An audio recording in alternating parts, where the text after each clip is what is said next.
Tag TV brings you daily news bulletin from India. Breaking news and views from India.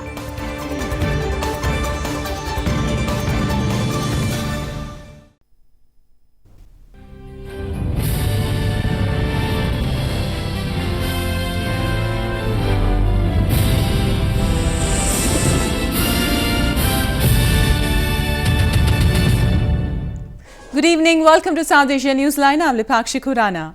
Here are the top stories we're tracking for you on Monday, the 27th of May.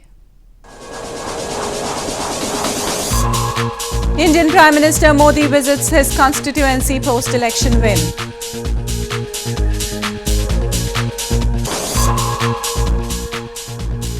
Protest continues against the diversion of rivers in Pakistan-administered Kashmir.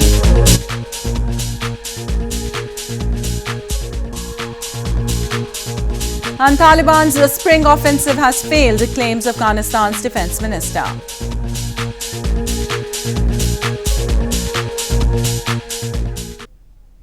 And now for all the details. After a resounding victory in the general election, Prime Minister Narendra Modi arrived in his parliamentary constituency Varanasi on Monday to thank the people for bestowing their faith in him.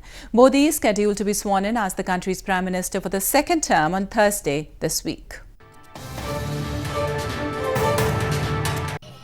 Indian Prime Minister Narendra Modi on Monday visited his parliamentary constituency, the northern city of Varanasi, after his party recorded a massive election win in the general election. A huge crowd gathered to welcome the Prime Minister with cheers as he thanked them for supporting him in the elections. Modi was accompanied by India's ruling Bharatiya Janata Party or BJP party president Amit Shah and Yogi Adityanath, the Chief Minister of Uttar Pradesh, as he offered prayers at the famous Kashi Vishwanath temple in the ancient city. उम्मीद तो बहुत ज़्यादा है मोदी जी से, अच्छा लग रहा है, बहुत भारी बहुमत से जीते हैं। उम्मीद है कि बहुत अच्छा काम किया जाएगा इस क्षेत्र के लिए। Modi, who will be sworn in as the country's Prime Minister for the second term on Thursday this week, said his chemistry with voters had defeated the poll arithmetic in the election. चाहे वो 2014 हो, 2017 हो या 2019 हो, देश के राजनीतिक विश्लेषकों को मानना होगा कि अरिथमेटिक के आगे भी केमिस्ट्री होती है। Modi's Bharatiya Janata Party won 303 out of a total of 542 seats in the biggest democratic exercise in the world. The election results were announced on May 23rd. Textile exporters in India have witnessed a 15% surge in demands as trade tensions between the US and China continue to escalate after US slapped additional tariffs of up to 25% on $200 billion of Chinese goods. Indian exporters perceive it as a huge opportunity to increase trade with both the countries. Textile exporters in India have witnessed a 15% surge in demands as trade tensions between the US and China continue to escalate after the former slapped additional tariffs of up to 25% on $200 billion of Chinese goods, prompting China to retaliate. Exporters in Tirupur city of India's southern Tamil Nadu province are getting benefited by the ongoing trade war between the US and China. Now the atmosphere for Tirupur is very good because now if you see that after the USA, after Trump administration has put a lot of duties against Chinese goods, and also USA is not encouraging Chinese import into USA. So it's a good time for India, especially for Tirupur, because a lot of buyers are looking for Tirupur to buy the goods which they are buying from China. The Indian government on March 7th had announced a scheme of 4% rebate for all embedded central and provincial taxes, making it easier for exporters to achieve the price targets given by the buyers. Moving on, a sit-in protest against the diversion of rivers has been ongoing for more than 2 months now in Muzaffarabad city of Pakistan-administered Kashmir. As the Islamic holy month of Ramadan is underway, protesters are observing their day-long fast and have been feasting together while highlighting the environmental damage caused due to diversion of river Neelam for a hydropower project. A sit-in protest against the diversion of rivers in Muzaffarabad city of Pakistan-administered Kashmir has been ongoing for more than 2 months now. As the Islamic holy month of Ramadan is underway, the protesters have been praying, fasting and feasting together while highlighting the environmental damage caused due to diversion of river Neelam for a hydropower project. सारे लोग आप देख लीजिए जगह जगह पे अपने शाम के वक्त अफ्तारी के लिए भी मौजूद होते हैं और रात को सैरी के लिए भी मौजूद होते हैं और सारा दिन यहाँ पे क़याम करते हैं। वो इसलिए कि वो हुकूमत और मुक़्तदर अदारों और ज़िम्मेदारान को और वापडा को और फ्री गार्जिस कंपनी को ये पैगाम देना चाहते हैं कि हम अपने इस माहौलियात के तहफ़्फ़ुज़ के लिए आखिरी दम तक जद्दोजहद जारी रखेंगे। Activists have been demanding that at least 60% water should be retained in the Neelam River, and the newly proposed Kohala hydropower project, which will see diversion of River Jhelum, should be reconsidered. The illegally occupied region has been facing a severe water shortage due to the diversion of River Neelam, making the lives of the locals miserable. But Islamabad has continued to maintain an oppressive attitude and has so far ignored the basic demands of the common public. And in news from Afghanistan, Afghanistan's acting defense minister Asadullah Khalid has said the Taliban spring offensive has failed and that the group has made no progress since the start of their offensive.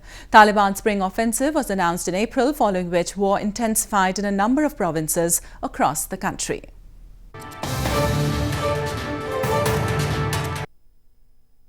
Afghanistan's acting defense minister Asadullah Khalid has said the Taliban spring offensive has failed and that the group has made no progress in any part of the country since the start of their offensive.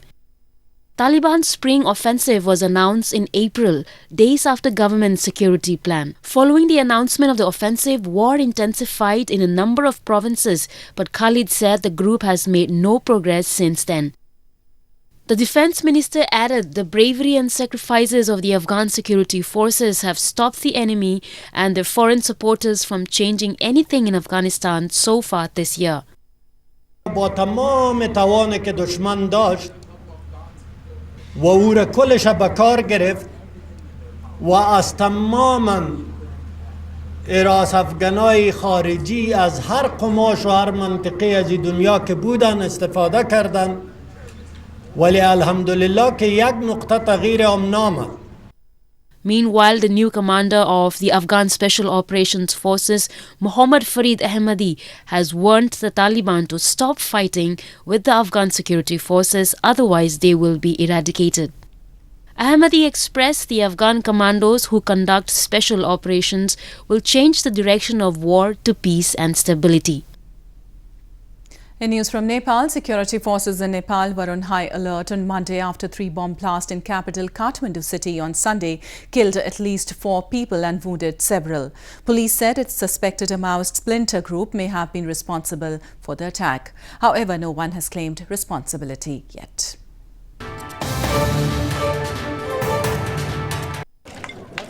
At least 4 people were killed and 7 others injured on Sunday in 3 separate explosions in Nepal's capital Kathmandu city.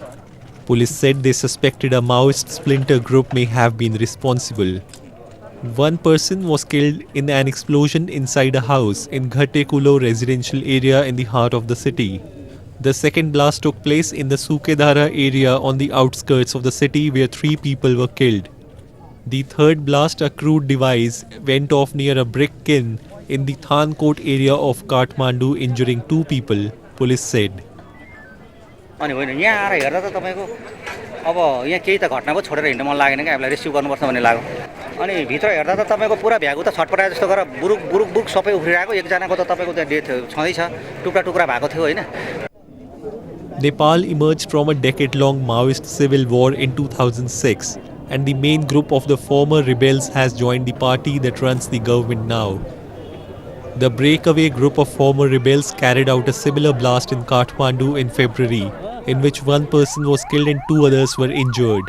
No one has claimed responsibility for the Sunday's blasts. The first passengers of a new cross-border bus service from Bangladesh arrived in India on Monday morning. The bus service, which hopes to boost ties between the 2 countries, began from Bangladeshi capital Dhaka on Sunday evening.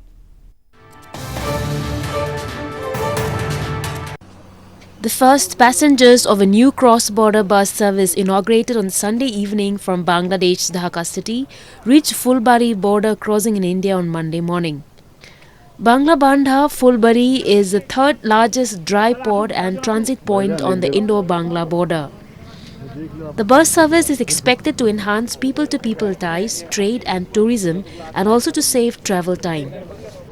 The benefit is that we can come here directly from Dhaka. So there are other routes like through train or by air, but this route seems to be very good. And there is no traffic jam. And I came here, so I didn't face any of them. We are lucky that we are exploring the first time in this journey. So it's not a direct journey. So what's your wish? My wish is definitely to go directly by bus, or preferably by train, or by our own car. Like that will be good. So the passengers were to head to Siliguri city after the completion of all custom and immigration formalities at the border. People from Bangladesh often travel to India's Siliguri in order to explore tourist places close to the city and also get business opportunities. A seminar on biodiversity conservation was organized recently in India's northern Srinagar city, in which students hailing from different schools of the Kashmir Valley participated and gave the message of water conservation. The seminar was aimed at creating awareness among the people about the importance of saving environment and natural resources. A seminar on biodiversity conservation was recently organized in Srinagar city of India's northern Jammu and Kashmir province, in which students hailing from different schools of the valley participated. The seminar, titled Water Depletion, a Crisis in Making, discussed the need for conserving water and saving the biodiversity from depletion due to rapid urbanization. During the seminar, a group of students also performed a skit to give the message of conserving water and refraining from polluting the water bodies. Our motto was to deliver a very simple message, which is the basic severity all around the globe, and it's the basic concern every citizen around the globe is having, is water crisis. तो आज ये seminar मुनक़्क़द कराने का मकसद ये है हमारा कि ये बच्चे जो हैं, बच्चे सोसाइटी तक, अपने बाकी स्टूडेंट्स तक, लोगों तक ये पैगाम पहुंचाएं कि भले ही हम तरक्की की ज़रूरी है. The participants hailed the efforts of the authorities for organizing the seminar and hoped that such programs are organized on regular intervals to create awareness among the people about the importance of saving the environment and natural resources. A bottle art camp was organized by an artist in India's southern Mangaluru city, wherein the participants collected disposed bottles from the beaches and painted different designs on them. The camp witnessed participation of more than 28 students, who also gave the message of keeping the beaches clean.